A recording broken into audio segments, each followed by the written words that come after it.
It was just past 7 p.m., Halloween night, and young Justin was tugging at his mask, becoming more impatient by the second. "Susan, hurry up! I don't want to miss trick-or-treating," he shouted at his sister. His older cousin Marcus, their babysitter for the evening, shooed him along towards the front door, insisting he quiet down while his sister finished changing into her costume. Justin couldn't wait. He had his silver shamrock mask and a huge pillowcase to fill with candy. He had chosen the pumpkin mask at the grocery store earlier that week, a toss-up between that or the skull. After what seemed like an eternity, his younger sister emerged, dressed as a witch, complete with her own silver shamrock mask. "Can we please go now?" Justin half whined, half grumbled. His cousin Marcus ushered them out the door and onto the driveway. There were already other kids everywhere, up and down the sidewalks. "Hurry up, Susan," Justin called out as he jogged towards the street, "before all the good candy's gone." Susan scrambled to keep up with her brother as they made their way down the street. There was a full moon out, looming ominously in the sky, and a crisp chill in the autumn air. It was a perfect night for trick-or-treating. Justin had a feeling this was going to be a Halloween to remember. Little did he know that it was to be his last. Malevolent Masks. A bite-sized fright. This series contains disturbing content. Listener discretion is advised. Justin's pillowcase was already nearly full, crammed with all sorts of candy and treats as he, his sister, and Marcus plodded down the street about an hour after they'd started out. He'd noticed dozens of other kids out trick-or-treating in silver shamrock masks as well, pumpkins, witches, and skulls. Marcus had promised to let them visit a haunted house he'd heard about at school. He wasn't quite sure what it was, but his friends all said that it was extra scary, or so they'd heard. As the trio came to the end of the block, he suddenly saw it there, on the other side of the street. The haunted house. That had to be it. It was everything you'd expect. A dilapidated old building with broken shutters, dead grass, knee-high weeds growing in the yard, swaying in the chilly evening breeze. He'd never noticed this house before. Were they still in his neighborhood? Justin wasn't sure. "Not a word to your parents about this," Marcus had warned Justin and his sister. They slowly approached the house, the shrieking of children filling the air, mixed with cackling laughter. Justin and his sister made their way up the creaking, rotted steps to the porch of the house, where a sinister-looking figure dressed in a long black cloak bade them enter.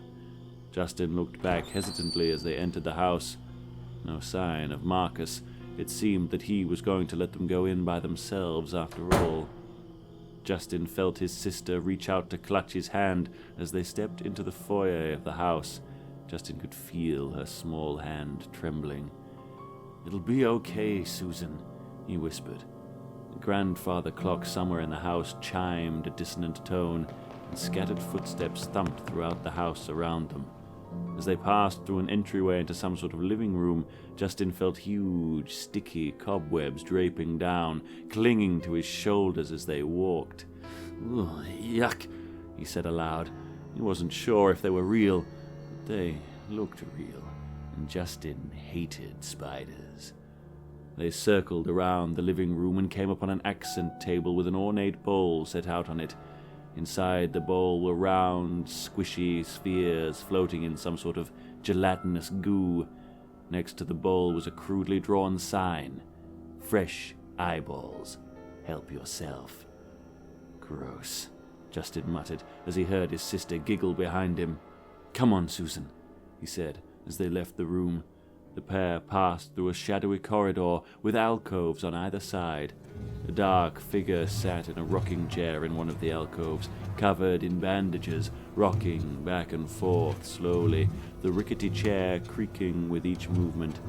Justin and his sister attempted to tiptoe past the mysterious figure.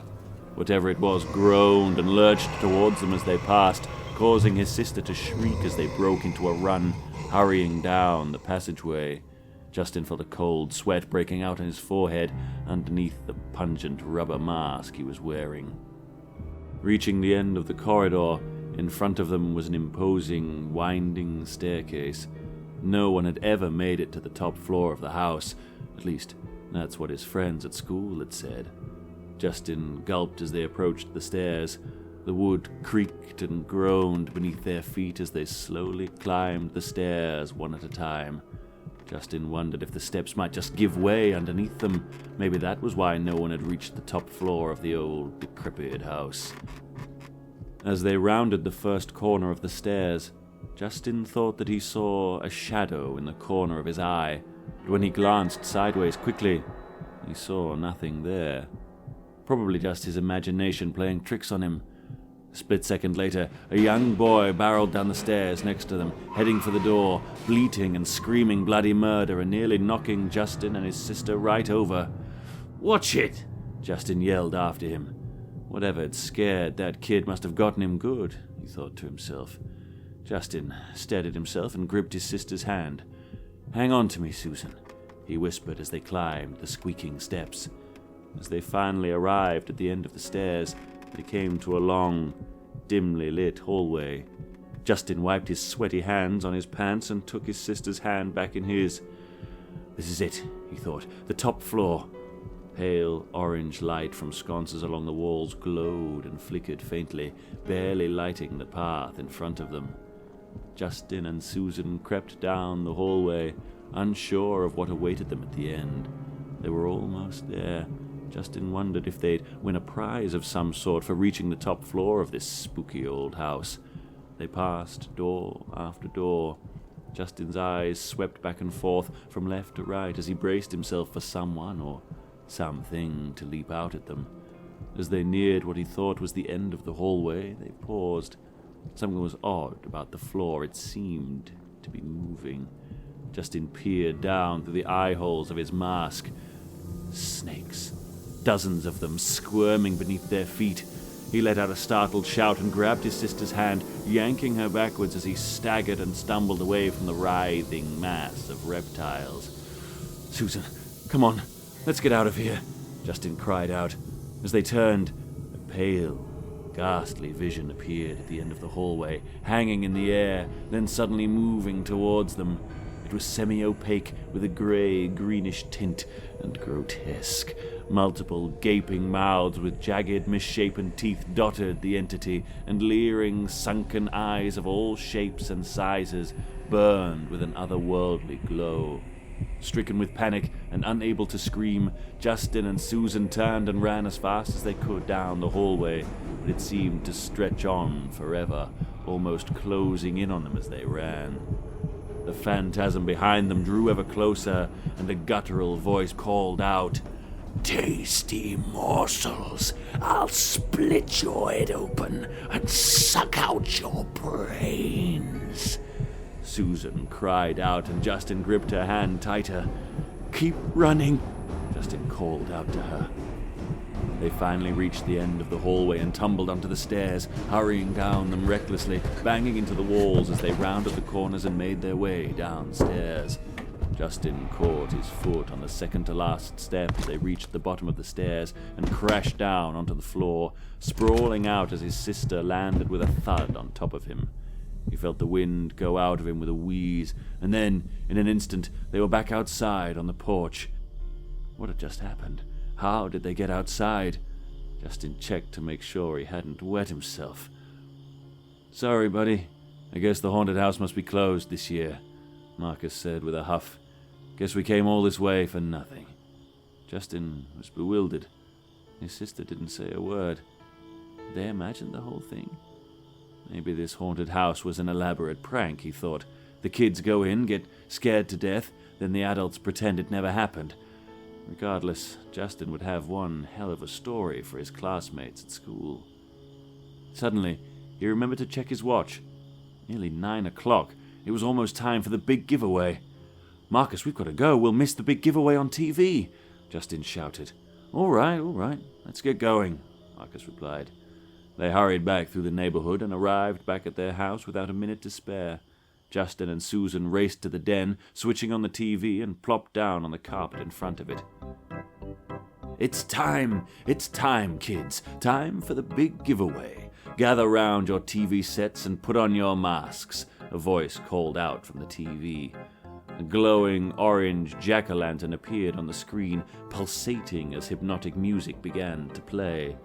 Justin was entranced by the image. He couldn't look away. His head was beginning to feel warm. The mask was getting hot.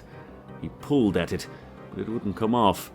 The music grew louder, echoing in his head. The rubber mask grew hotter and began to burn, sticking to his skin. Justin screamed, clawing at the mask, digging his fingers deep into the latex as he collapsed onto the floor.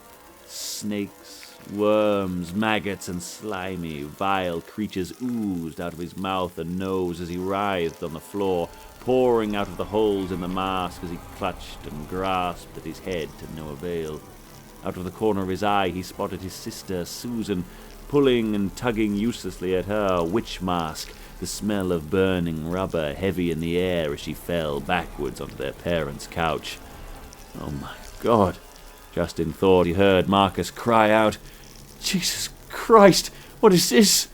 Justin's vision began to fade as the sinister music reverberated around him, and he felt his consciousness finally slip away. The story you just heard is loosely based on the events depicted in Halloween 3, Season of the Witch. In 1982, the filmmakers behind the wildly successful Halloween movies decided to put Michael Myers to rest and create a standalone movie. The plan was to launch an anthology series with a new movie each year, focusing on a different aspect of the Halloween season. But this plan was ill-fated, and the absence of Michael Myers proved to be disastrous to the film's success. Only 6 years later, Michael was back in Halloween 4, and the plans for the anthology series were shelved indefinitely. While not a critical or financial success at the time, Halloween 3 has gained a cult following over the years, largely due to the popularity of the sinister masks manufactured by the Silver Shamrock Company. Masks have been the key focus in other chilling tales of fiction as well. The Goosebumps novel The Haunted Mask by R.L. Stine is about a girl who buys a Halloween mask, then begins to behave differently after putting it on. Finally, she becomes unable to remove the mask, finding that it has become her permanent face. No one can deny that the very nature of masks is ominous and somewhat creepy, or downright evil, some might say. The masks in this story actually killed its victims, so their malevolence was directed at the wearers. However, masks have other connections with the concept of evil throughout history. One of the most famous examples is the ancient Celtic feast of Samhain, which contributed to the origins of modern-day Halloween celebrations. At this festival, guests would often don the masks of wicked spirits in order to disguise themselves as such beings, so that they would blend in with them and not be harmed.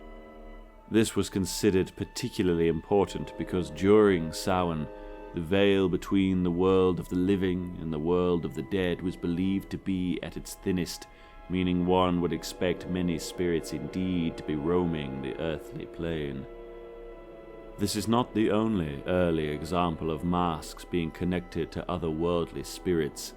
The ancient Igbo people, who hail from an area that now roughly corresponds to parts of Nigeria and Equatorial Guinea, performed rituals wearing masks that represented various spirits. These rituals allowed the wearers of the masks to be possessed by the ghosts of their ancestors and other supernatural beings, thus letting them share in their wisdom and power. However, many of the spirits were murderous and vile, causing the beings they inhabited to lash out violently, sometimes with fatal results. In fact, many tribes that performed such rituals made sure to restrain the mask wearers with chains to prevent them from attacking bystanders. If a mask wearer should injure or even kill someone, the mask was considered to be the culprit rather than the wearer, as such masks were believed to have a will of their own. Later, in the 12th century, the Carnival of Venice became a regular occurrence, finally reaching its peak in the 17th century. Masks quickly found their way into this festival as well, their primary purpose being to allow nobility to hide their true identities from the rest of the carnival goers, and often engage in activities that would otherwise have been highly detrimental to their reputations. Men and women alike engaged in all manner of excessive drinking, lewd sexual acts and debauchery, all whilst hiding behind a disguise. In a sense, it can be said that these masks had a psychological effect on the wearers, allowing them to behave in a much more mischievous and perhaps even depraved manner than they would normally. Masks were made forbidden, and the carnival as a whole was abolished in 1797, perhaps because some people strayed too far into the realm of illegal behavior. The carnival resurfaced briefly during the 19th century and was finally officially relaunched nearly 200 years later in 1979. As Halloween became more popular as a holiday throughout the 20th century, especially in the United States due to the influx of Irish settlers, more and more companies began to manufacture masks of all sorts: grotesque monsters, cartoon, movie and TV characters, and caricatures of famous politicians and celebrities. Numerous iconic movie villains have donned masks over the years. The aforementioned Michael Myers, who famously wore a heavily modified William Shatner mask; Jason Voorhees from the Friday the 13th series, who hid his deformed face behind a cloth sack and later a hockey mask; and Ghostface from the Scream movies, who derives his name from a rubber Halloween mask partly based on Edvard Munch's painting The Scream. Other sinister film characters, such as Leatherface, wore a mask crafted from the skin of his victims, a concept inspired by real-life killer Ed Gein, who we've covered in a previous episode of Bite-Sized Frights, entitled The Real-Life Leatherface. These days, masks are mostly reserved for trick-or-treating and parties, and are thus far removed from their more mysterious origins. Still, that doesn't mean that some truth cannot be found in the ancient beliefs that were so prevalent many years ago. What do you think? Is it possible that some masks can protect you or hide you from evil spirits? Or could certain masks indeed spell your doom if you were to wear them? Or at the very least make you guilty of acts that your normal, unmasked self would never commit? True, these stories may seem like exaggerations, but just in case, the next time a mysterious mask calls out to you at a store in the days leading up to Halloween, perhaps you should listen a little more to your gut and less to the wicked spirits who may be trapped inside such a dastardly disguise, perhaps hell-bent on luring you to death's door, or perhaps eager to fill your mind with murderous motives and injurious intentions. We would love to hear your own thoughts and ideas about these malevolent masks. If you have enjoyed this episode, please follow us on Twitter and Instagram at Pixel Elixir, and on Instagram at Bite-Sized Frights. You can also subscribe at bitesizedfrights.com so that you never miss any of our terrifying tales. This has been a Pixel Elixir production, narrated by Chris K. Thank you for listening. Until the next bite, my friends.